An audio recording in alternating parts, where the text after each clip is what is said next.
Hello, everyone, and welcome to this webinar in which we intend to explore the challenges and the great opportunities associated with investing and building cross-border Israeli startups. This session is being recorded, will be approximately 30 minutes in length, including the 5 to 7 minutes of Q&A at the end. Please go to the top right-hand corner and press the question mark to post a question. If you don't get to your questions in real time, we'll get back to you via email later on. My name is Eric Benamou, and I'm the founder and general partner of Benamou Global Ventures, or BGV. And today I'm joined by my colleague Yoav Tzruya, who is general partner and of Jerusalem Venture Partners, and he's joining us from Israel. Yoav, welcome to the program. Thank you, Eric. Thanks for inviting me. It's good to be here and speaking with you today. Great. Well, Yoav, let's begin by a more complete introduction of JVP. If you could tell us a little more about the history of the firm and where you invest today, your stage, your domain, and so on. Sure. So hi, everyone. Great to be here again. And just a bit of background on JVP, or Jerusalem Venture Partners. So we are one of Israel's leading venture capital firm, founded in 1993. By Dr. Aurel Margalit, who still serves as the founder and chairperson of the fund. The roots of JVP are in the Israeli government program called Yozma, which stands for Initiative in Hebrew, which was aimed to kickstart the venture capital community. What the government of Israel did at the time was to underwrite the risk for foreign capital investors. They underwrote 40% of the capital that was injected into the Israeli venture community. JVP was one out of a few funds that were part of the program. The first fund was small, $20 million. The Israeli government underwrote 40% of that, so essentially 8 out of the 20. Fortunately for us, we didn't need that underwriting. JVP gave back within a very short time frame, $9.50 for every dollar invested.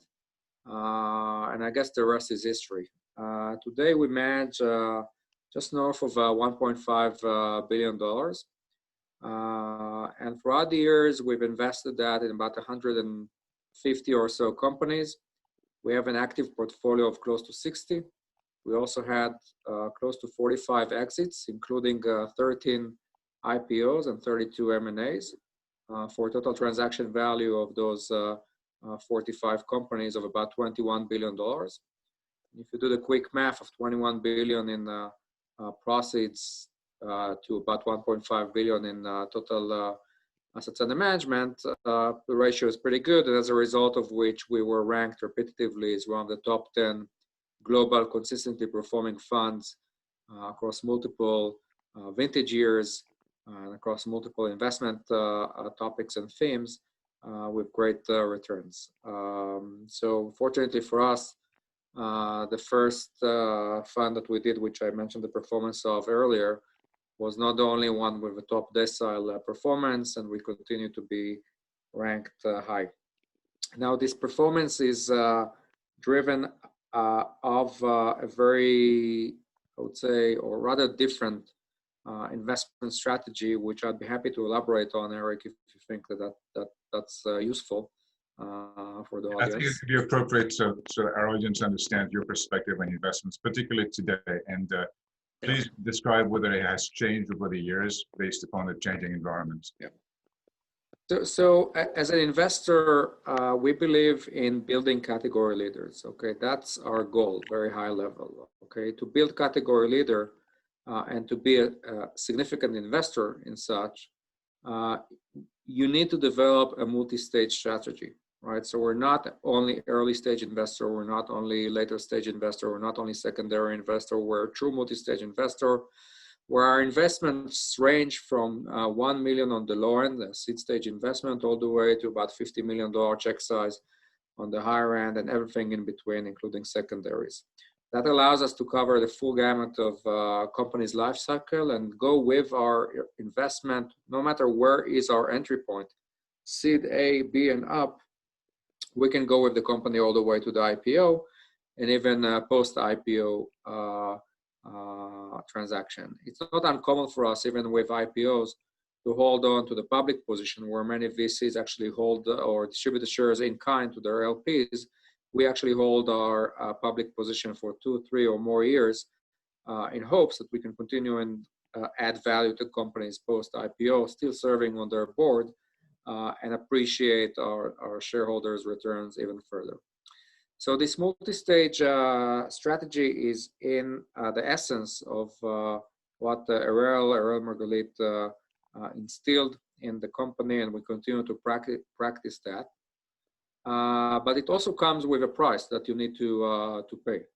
In order to do multi-stage, first of all, you need to have the capital in order to support those companies. You need to have a fund where the LPs know that they will go long on the winners and stick with the companies for a relatively long period of time, especially if we also do seed and A rounds. So our investments are typically take a bit longer than other funds investments.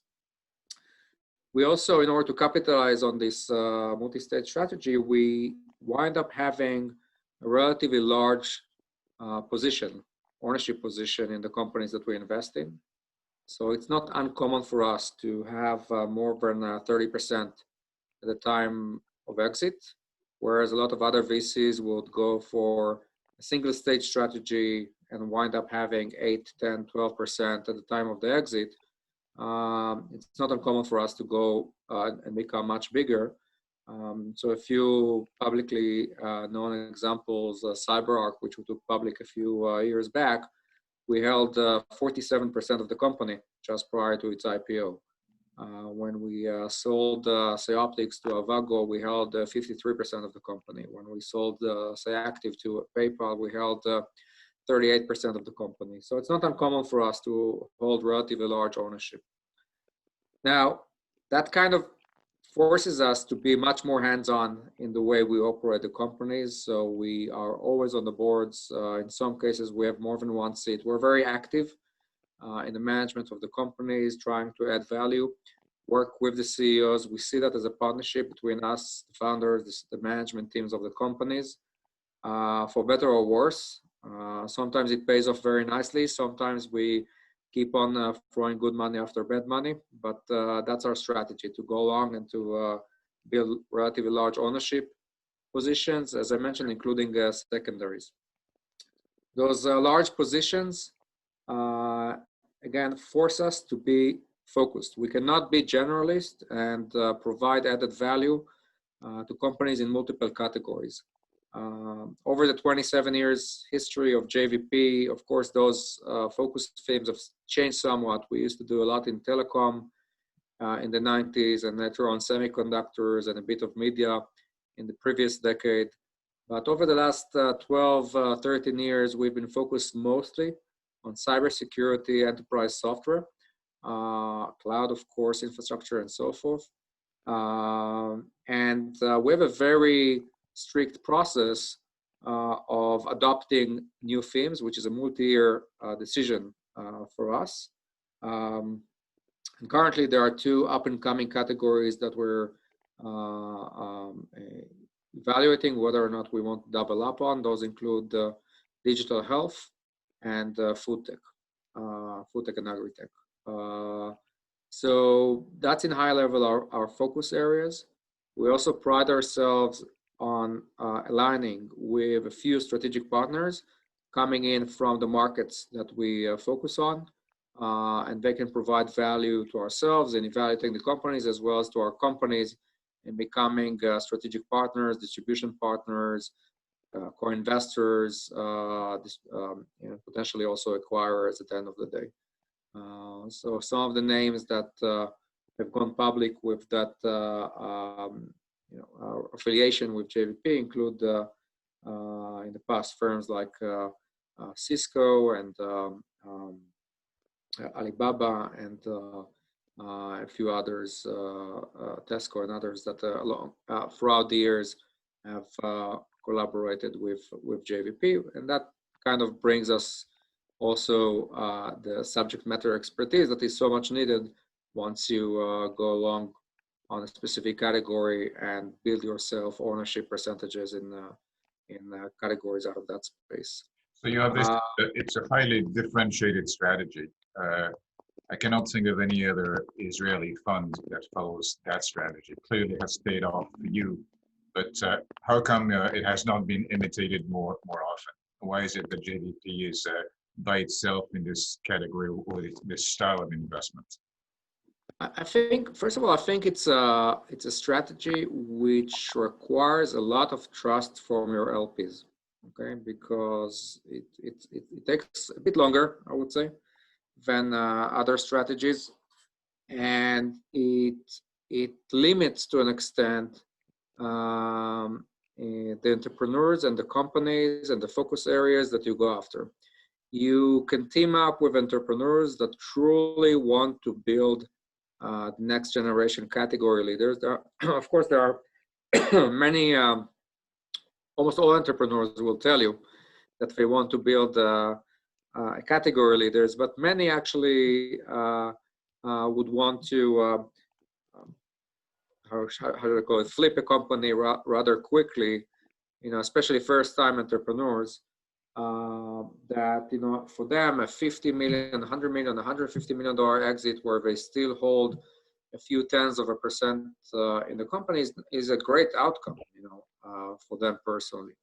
But for us, these kind of companies only cover our losses from the other investments, and we try to truly identify the next billion-dollar company, and that can be evidenced by the fact that we're the Israeli fund with most Nasdaq IPOs, for example. So it requires as I said, it requires the LP's trust that is based on a long-term relationship.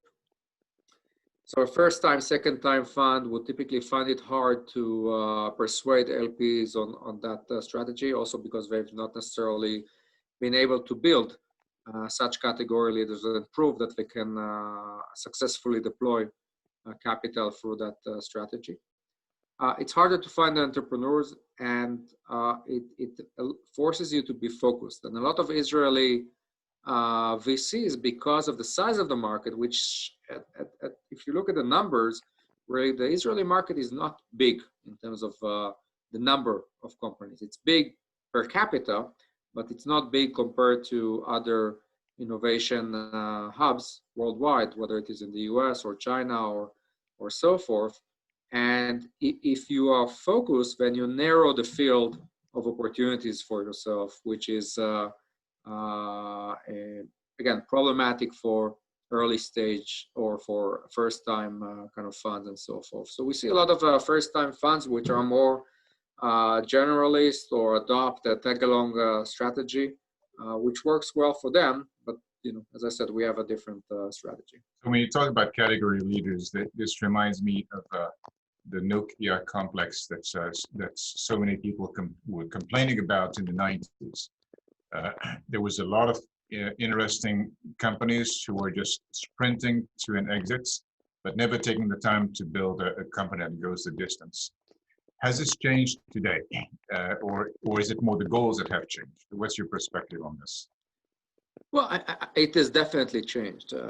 It's enough to look at the number of Israeli unicorns that have popped up over the last few years to see that Israeli entrepreneurs have become more mature, both in wishing to build multi-billion-dollar companies and true standalone independent category leaders, but also through looking through the eyes of the capital that has been flowing towards those companies from late stage investors that are identifying the potential and teaming up with those entrepreneurs to make the full potential, or to meet the full potential of those companies. So definitely that has changed.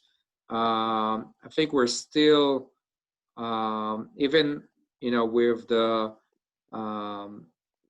with public positions, with public companies, there's still a lot of them are still evaluating or thinking on whether or not they should be part of something bigger. But in general, if you just look at the numbers, definitely the DNA has changed. And the Israeli entrepreneur has also matured quite a bit, whereas previously there used to be a lot of tech-oriented and product-oriented entrepreneurs. We see more and more entrepreneurs that truly understand the market, the go-to-market, the partnership strategies, sales motions. We used to say that Israelis are bad at marketing. I think that today some of the world's best marketeers, for example, come out of Israel. So I think that definitely the DNA has changed. So speaking about the changes in the Israeli entrepreneurs, they used to all live in Israel, but now there are quite a few who live in New York or in Silicon Valley, where I'm speaking to you from today. So do you tap into this Israeli diaspora outside of Israel? These Israeli entrepreneurs who perhaps lived in Israel, started the first company there, and now want to start their second company somewhere else? Definitely. So I didn't mention that, but two things that we also try to put a lot of emphasis on is, first of all, to build category leaders. As I said, it's very enticing for a first-time entrepreneur to sell a company for 100 or 150 million or 200 million or whatever the number is.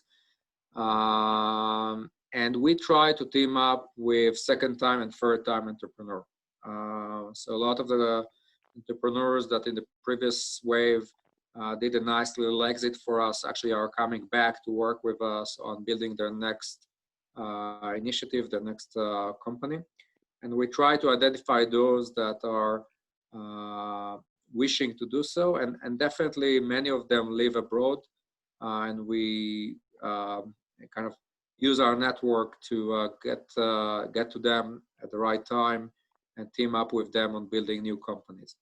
The other thing that I would mention is that because we're focused and because we're multi-stage and because we've kind of turned that process of taking an early stage company and making them global, we are not applying that just to Israeli companies. Within our comfort zone, within our themes, we're actually looking at European and US-based companies in similar categories, whether it is, again, cybersecurity or enterprise software or cloud infrastructure and so forth.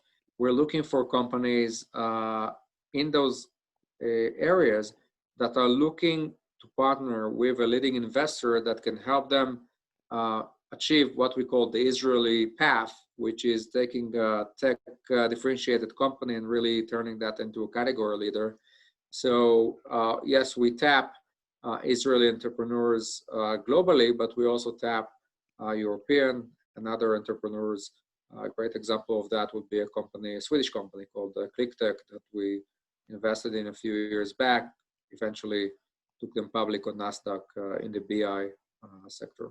So if we dig some more into the organizational structure that you have seen work best in these cross-border models, can you describe a little bit how you start from a small team in Israel to a global leader that is spread in different geographies? What are the different natural stages and milestones to progress along that path? Yeah. So one of the key challenges of early stage companies in becoming global is to identify a team, a leadership team and execution team, operational team, primarily in the US typically, or within the target market, which is typically the US, around the go-to-market functions, the sales, the marketing, the partnership, the customer success functions. These are typically would be the first hires that an Israeli company will do overseas. And these are very high risk, I would say, first hires for any company, especially once you have those people located remotely because of the time zone difference. So whether it is 7 or 10 hours, depending if it's East Coast or West Coast, kind of difference, cultural gaps, as well as the fact that many accomplished individuals that have achieved very nice results within American companies, they're not accustomed to being first legs on the street for an early stage, or for any company that doesn't have a presence in the US, which is a no name, no brand.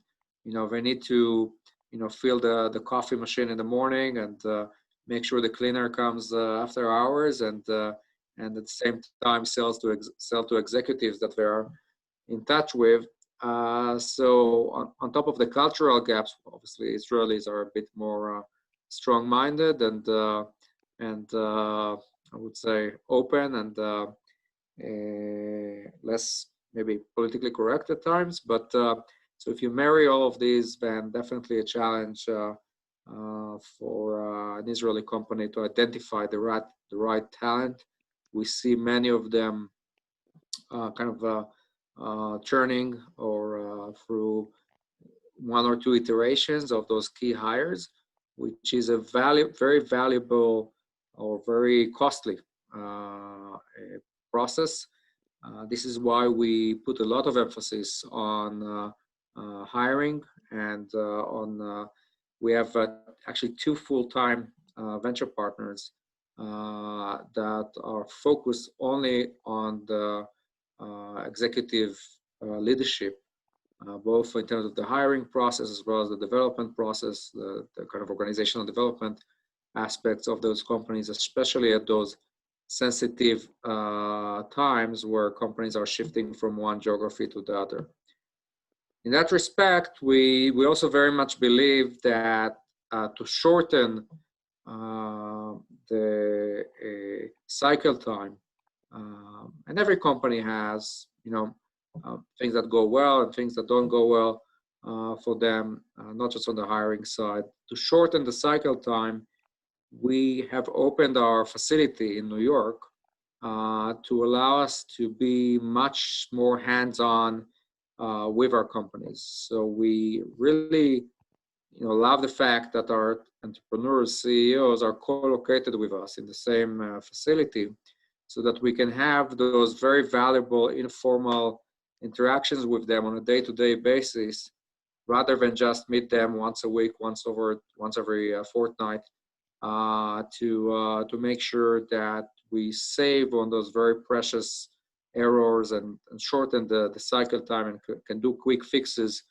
And we see that as very, very productive. Companies that are not co-located with us, companies that are that choose to sit away, and that's perfectly fine, of course, but companies that choose not to do so sometimes suffer from being a bit blind to their own faults, as many of us are, including ourselves. So it's a good. We strongly believe in the co-location of our companies with our team in New York and elsewhere. So, Yoav, let me ask you a final question before we turn to the audience questions. So you mentioned that the US is no longer a unique destination geography. You've actually seeded companies in other geographies. Can you expand a little bit about some of these other emerging geographies of interest to you? And in particular, talk a little bit about the recent trips that you organized in the United Arab Emirates, which is kind of a new dimension to the Israeli ecosystem. But not just that, China, Europe, and other parts of the world. Yeah, so the US is very much still the main target market for almost all the Israeli companies, and also for the JVP companies. And this is why we have the facility in New York, and we still very much are focused on that. Side by side with that, however, first and foremost, the European market, which is next door to us,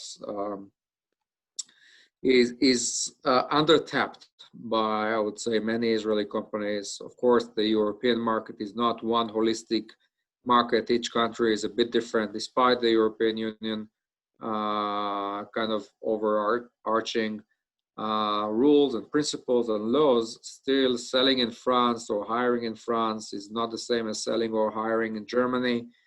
But we are well connected for both our LPs and our strategic partners in those countries. And for example, one of the things that were published is our collaboration with BPI, which is the French government main innovation and economic development arm that is a very strong partner of JVP. And we help our companies with the French, German, UK, Italian, Nordic markets as well. Now, additional markets, China is no doubt a huge market that is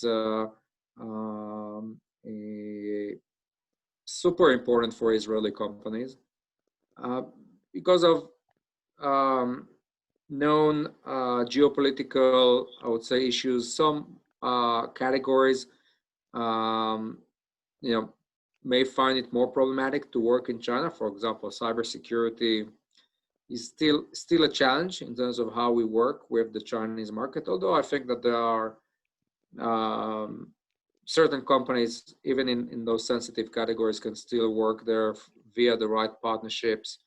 Of course, getting all the right approvals, export control and such. But for many other categories that are not sensitive, the Chinese market is huge. And I mentioned earlier our partnership with Alibaba, which obviously is a conglomerate that has ties into multiple verticals, of course, commerce, but also media and fintech and insurance and retail and digital health and cloud and so forth. Another interesting category that is another interesting market that is up and coming is the Japanese market. We see Japanese companies as becoming more and more open to Israeli innovation. Culturally, there are challenges with the way decision making is done in Japan, and I think that over the years, Japanese executives and decision makers have had problems interfacing with Israeli entrepreneurs, but I think we see more and more presence of those Japanese companies here on the ground in Israel, and it's becoming really productive for Israeli entrepreneurs as they look at the Japanese market as well. Now, in regard to the UAE, so yes, we under Arel's leadership, we led a delegation to the UAE a few weeks back. First business delegation to the UAE after the Abraham Accords that were signed a few weeks ago. The UAE is a great, it's a relatively small market, of course, but it's a great target market. But for us, what we look for in the UAE is not necessarily just the UAE market. We believe that with the UAE's competitive advantage in logistics, in trade, in the financing sector, they can actually open up geographies way beyond the UAE itself. They are very strong in India and in the whole Indian subcontinent, as well as certain countries in Africa, which, all of these countries for years have been more problematic or tough to Israeli companies, to partner in. And I think that with the UAE leadership, and especially their openness to the Israeli innovation and their wish to help disseminate and distribute those solutions in the countries where they have already some strong businesses. So I think that that is really the opportunity in the UAE. I think many companies and many funds hope that by working in the UAE, they can fundraise and so forth. But I don't think that that's the real opportunity. The real opportunity is in looking at the UAE as a business hub and identifying the right relationship that can help you improve your go-to-market, rather than just think of them as a way to fund either your company or your fund. So that's the way we look at the UAE, which kind of forces you to have a much more longer term, I would say, strategy, and be willing to invest yourself, not just look at the UAE as a potential investor base. That makes sense. Let's now turn to a couple of questions from the audience here. One of them pertains to the surge of corporate VC openings in Israel. There has been quite a few over the last decades, even from mundane industries, and they think of these outposts as a technology watch outpost. In general, has this is this a fad, or is it something that will have a lasting impact on the Israeli startup ecosystem? Well, I think that in general, it's a good trend. Of course, there are many different corporate VC strategies. Some such investors call themselves a corporate VC, but they're really financial investor as anyone else. The money only comes from corporate investors, while many others are very, very strongly aligned with the business units. The one that are aligned with the business units, some of them understand the limitations of their power as a strategic partner to a startup, while some others think of their early stage corporate VC investment as an option to buy the company. I think that strategy may still work well with companies that have significant tech innovation, but no way to take it to the market as a standalone business. But it's not a good strategy to team up with leading financial VCs on, because, as I said, leading VCs would like to make sure that they can take the company to become a category leader, and it's not well aligned with the CVC, with the corporate VC, short-term or flip kind of mentality that sometimes exists. So I think that, as I mentioned, in general, it's a great thing to see more and more corporate VCs here on the ground.